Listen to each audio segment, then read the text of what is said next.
नमस्कार, news world के खास कार्यक्रम इनसाइड राजतंत्र में आपका स्वागत है। मैं हूं उमेश निगम। इनसाइड राजतंत्र में हम बात करेंगे राजनीति और ब्यूरोक्रेसी के फैसलों की इनसाइड जानकारी की। खुलासा करेंगे कि आखिर इन फैसलों के अंदर के कारण क्या हैं। तो शुरू करते हैं खबरों की इनसाइड स्टोरी का सिलसिला।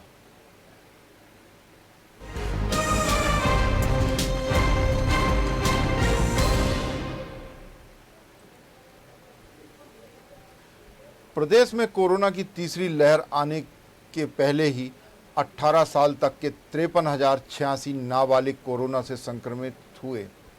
इनमें से 31,000 बालक थे और 22,000 बालिकाएं थीं। समय पर उपचार होने के चलते इनमें से 53,081 बच्चे ठीक हो गए, जबकि 18 साल से कम उम्र के सिर्फ 5 बच्चों की ही कोरोना संक्रमण के चलते मौत हुई। प्रदेश में अब तक 7 लाख के आसपास कोरोना संक्रमित मरीज मिले हैं। इनमें से एक साल तक के 987 नवजात कोरोना से संक्रमित हो गए थे। बच्चों के इलाज से संबंधित इंतजाम संक्रमित हुए बच्चों की संख्या को देखते हुए काफ़ी थे। इस वजह से संक्रमित हुए बच्चों में से काफ़ी हद तक बच्चे कोरोना की बीमारी से ठीक हो गए। यदि संक्रमित होने वाले बच्चों की संख्या काफ़ी संख्या में होती तो उपचार के मौजूदा संसाधन नाकाफ़ी रहते।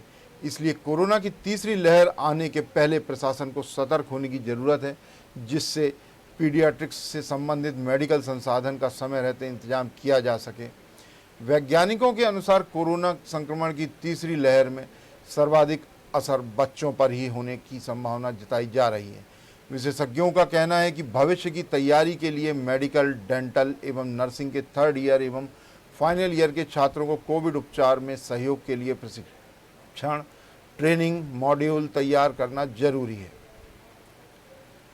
एक साल तक के 987 बच्चे कोरोना से पीड़ित हुए। 1 से 2 साल के 1,292 बच्चों को संक्रमण ने अपनी गिरफ्त में लिया। 2 से 5 साल तक के 4,546 बच्चे कोरोना से संक्रमित हुए थे, जबकि 5 से 10 साल के 10,362 बच्चे कोरोना संक्रमण की चपेट में आए थे। 10 से 14 साल के 12,877 नाबालिग संक्रमित हुए। सर्वाधिक 14 से 18 साल के युवक कोरोना संक्रमण की चपेट में आए। भोपाल में ही कोरोना की दूसरी लहर में 2700 बच्चे संक्रमित हुए। बच्चों के वेंटिलेटर सामान्य वेंटिलेटर से अलग होते हैं, इसलिए इनके इंतजाम पहले से ही करने होंगे तीसरी लहर आने के पहले। महाराष्ट्र की तर्ज पर बच्चों के लिए अभी से योजना बनानी होगी। महाराष्ट्र ने कोरोना से बच्चों को बचाने के लिए खास तौर से तीसरी लहर में एक कोरोना टास्क फोर्स का भी गठन किया है। उसमें गांव-गांव में और शहरों में सभी सर्वे कराया जा रहा है, जिसमें कितने छोटे बच्चे हैं, क्या हैं, सारे आंकड़े इकट्ठे किए जा रहे हैं, जिससे कोरोना की तीसरी लहर में लड़ने के लिए आसान हो सके। कोरोना की तीसरी लहर के पहले सरकार को संसाधनों सहित और अन्य चीज़ों के लिए संभलना होगा।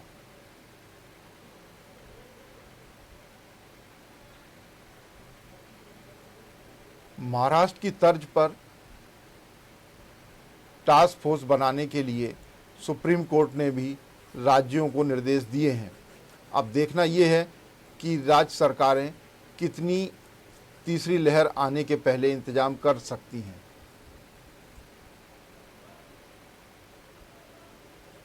समय रहते राज्य सरकारों को प्रयास करना होंगे। यदि जरा भी चूक हुई तो दूसरी लहर की तरह अफरा तफरी मच जाएगी। हालांकि राज्य सरकार का चिकित्सा शिक्षा विभाग इस दिशा में काम करता हुआ नज़र आ रहा है, लेकिन स्वास्थ्य विभाग को भी इस दिशा में ज़रूरी कदम उठाने होंगे। अभी से टास्क फोर्स के गठन से लेकर तमाम सुविधाओं का इंतजाम करना होगा। इसके लिए एक एक्शन प्लान बनाने की ज़रूरत है। दूसरी लहर में जिस तरह ऑक्सीजन से लेकर वेंटिलेटर और तमाम दूसरी संसाधनों की खासी अफरा तफरी मच गई थी, ऐसा तीसरी लहर में ना हो, इसके सरकार को पहले ही इंतजाम करने होंगे।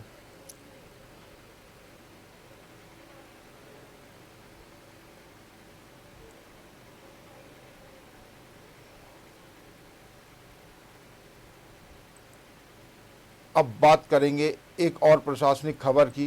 प्रदेश के विधायक अब अपने विधानसभा क्षेत्र के साथ ही प्रदेश की किसी भी विधानसभा क्षेत्र में विधायक निधि की राशि खर्च कर सकेंगे। इसके लिए विधानसभा निर्वाचन क्षेत्र विकास निधि के नियमों में संशोधन कर दिया गया है। हालांकि इस संशोधन में राज्य सरकार ने बंदिशें भी लगाई हैं। विधायक अपने विधानसभा क्षेत्र से इतर दूसरी विधानसभा क्षेत्र में केवल 5 लाख तक की राशि ही खर्च कर सकेंगे। दरअसल प्रदेश में कोरोना संक्रमण के गंभीर हालातों से निपटने के लिए राज्य सरकार ने विधायक निधि के नियमों में संशोधन किया है। विधायक निधि की राशि जिला कलेक्टरों के माध्यम से खर्च की जाती है, इसलिए विधायक निधि के संशोधन के आदेश भी कलेक्टरों को जारी कर दिए गए हैं। इसके पहले आर्थिक सांख्यिकी विभाग द्वारा पिछले साल भी कोरोना की पहली लहर के दौरान विधायकों के लिए विधानसभा निर्वाचन क्षेत्र विकास निधि की राशि वितरण में शिथिलता के निर्देश दिए थे, लेकिन विधायक निधि की राशि कोरोना से संबंधित उपचार के लिए उसी विधानसभा क्षेत्र में खर्च की जा सकती थी जहां से विधायक निर्वाचित हुए हैं। सरकार ने वित्तीय वर्ष 2020-21 के बाद 2021-22 में भी इन नियमों को शिथिल किया है, लेकिन इस बार विधायक निधि में संशोधन होने से विधायक कोरोना संक्रमण के इस दौर में ज़रूरतमंद लोगों को प्रदेश में कहीं भी उपचार के लिए आवश्यक सामग्री खरीदने के वास्ते विधायक निधि से राशि दे सकेंगे। विधायकों को फिर मिली 5 लाख की राशि खर्च करने की छूट।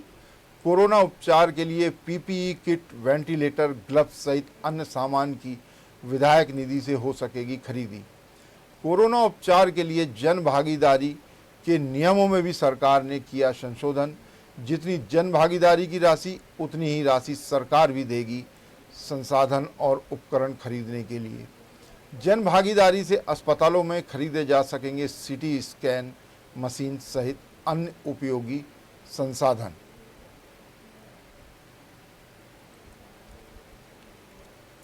अब लेंगे एक छोटा सा ब्रेक। आप देखते रहिए न्यूज़ वर्ल्ड।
ब्रेक के बाद एक बार फिर आपका स्वागत है। अब चर्चा करेंगे एक और प्रशासनिक खबर की।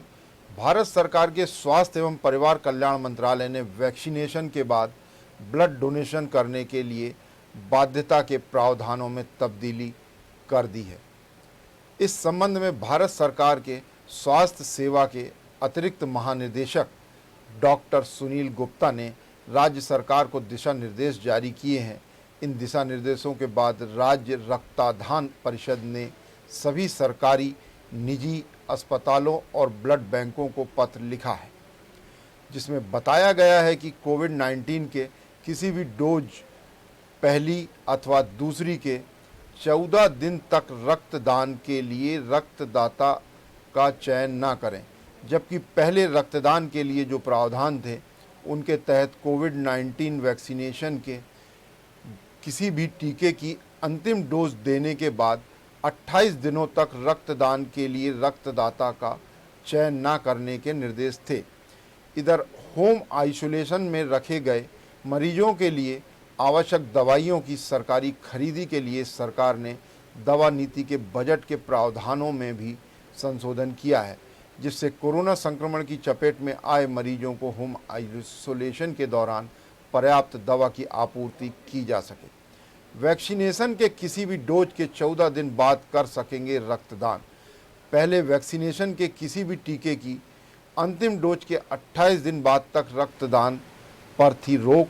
राज्य रक्तदान परिषद ने सभी ब्लड बैंकों और अस्पतालों को दिए हैं निर्देश। भारत सरकार के स्वास्थ्य एवं परिवार कल्याण मंत्रालय ने प्रावधान में किया है संशोधन। होम आइसोलेशन में रखे गए कोरोना मरीजों के लिए दवा पहुंचाने बजट में भी किया है संशोधन।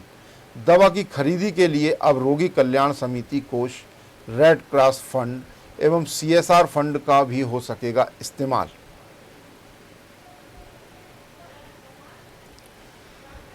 अब बात करेंगे खास सेगमेंट चलते चलते की, जिसमें राजनीति या ब्यूरोक्रेसी के क्षेत्र में चर्चित प्रसंग की बात की जाती है। तो आज ब्यूरोक्रेसी से जुड़ा एक प्रसंग खासा चर्चा का विषय बना हुआ है। समय जब खराब चल रहा हो तो सारे पासे उल्टे ही पड़ते हैं। ऐसा ही कुछ हाल ही में सेवानिवृत्त हुए ACS स्तर के अधिकारी के साथ होता दिख रहा है। ये साहब सेवानिवृत्ति के पहले ही अपने पुनर्वास की जुगाड़ में लगे हुए थे, लेकिन इनसे खुंदक रखने वाले एक आला अधिकारी नौकरी ही नहीं, सेवानिवृत्ति के बाद भी पुनर्वास के सारे रास्ते बंद करते जा रहे हैं। पहले इन महाशय की रेरा के चेयरमैन की कुर्सी पर नज़र थी, लेकिन रेरा की कुर्सी पर किसी और को बैठा दिया गया। इसके बाद इन महाशय ने जहां अपने पुनर्वास के लिए नज़रें घुमाई, उस पद को ही इनके चाहने वालों ने समाप्त करवा दिया। लगता नहीं है कि आला अफसर के रिटायरमेंट तक इन महाशय का पुनर्वास हो पाएगा। वैसे भारतीय प्रशासनिक सेवा के इन दोनों अफसरों के बीच तलवारें कुछ साल पहले मुख्यमंत्री सचिवालय में पदस्थापना को लेकर खींची थी। जो महाशय सेवानिवृत्त हो गए, उनकी जब CM सेक्रेटरीट में पदस्थापना हुई थी, उस दौरान इन महाशय की अपनी कार्यप्रणाली से खूब वाहवाही हुई थी। लेकिन यह बात इनसे पहले CM सेक्रेटरीट में पदस्थ रहे साहब को नागवार गुजरती थी। इस तुलना में वे फीके पड़ जाते थे। फिर समय ने पलटी मारी और जो महाशय सेवानिवृत्त हुए, उनके ही ये महाशय साहब बन बैठे और पुरानी खुंदक के चलते अब एक एक कर सारे रास्ते बंद करते जा रहे हैं। इसको कहते हैं समय मेहरबान तो गधा भी पहलवान। इनसाइड राजतंत्र में आज बस इतना ही। कल फिर मिलेंगे राजनीति और ब्यूरोक्रेसी के कुछ नए फैसलों की इनसाइड स्टोरी के साथ। तब तक के लिए मुझे दीजिए इजाज़त और आप देखते रहिए न्यूज़ वर्ल्ड।